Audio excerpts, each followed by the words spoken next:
અમિતભાઈ, બહારના રાજ્યની પોલીસની મારા પર એક લીગલ નોટિસ આવી છે, જેમાં મારા પર સાયબર ક્રાઇમનો આરોપ છે. હાલમાં મારું બેંક એકાઉન્ટ પણ ફ્રીજ છે. હવે મારે શું કરવું જોઈએ? ઘણી વખત એવું થતું હોય કે ચેન ઓફ ટ્રાન્ઝેક્શનના કારણે ટ્રાન્ઝેક્શન બાય ટ્રાન્ઝેક્શન કોઈ ફ્રોડ અથવા તો ઇલીગલ એક્ટિવિટી અથવા તો કોઈ ઓનલાઈન ફ્રોડ ના પૈસા જે હોય એ તમારા એકાઉન્ટની અંદર આવેલા હોય. એકાઉન્ટ હોલ્ડર તમે હો એટલા માટે પોલીસ તમને આરોપી બનાવતી હોય છે અને તમારું જે એકાઉન્ટ હોય એ એકાઉન્ટ ફ્રીઝ કરતી હોય છે.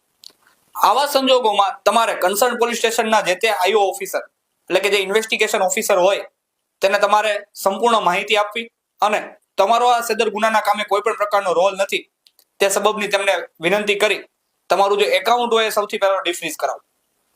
જો પોલીસ અધિકારી તમારું એકાઉન્ટ ડિફ્રીઝ નથી કરતા તો તમે નામદાર કોર્ટની અંદર એકાઉન્ટ ડિફ્રીઝ કરવા માટેની અરજી કરી શકો છો.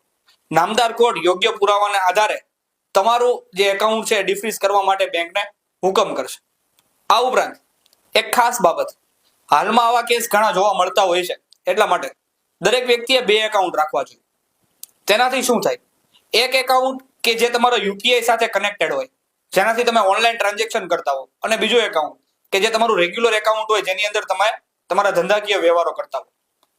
જે એકાઉન્ટ તમારો યુપીઆઈ સાથે કનેક્ટેડ છે એ એકાઉન્ટની અંદર ઓછા રૂપિયા રાખવા, માત્ર ને માત્ર વાપરવા પૂરતા રૂપિયા રાખવા, જેથી તમારા વધારે રૂપિયા જે બચતના હોય તે ફ્રીઝ ના થાય.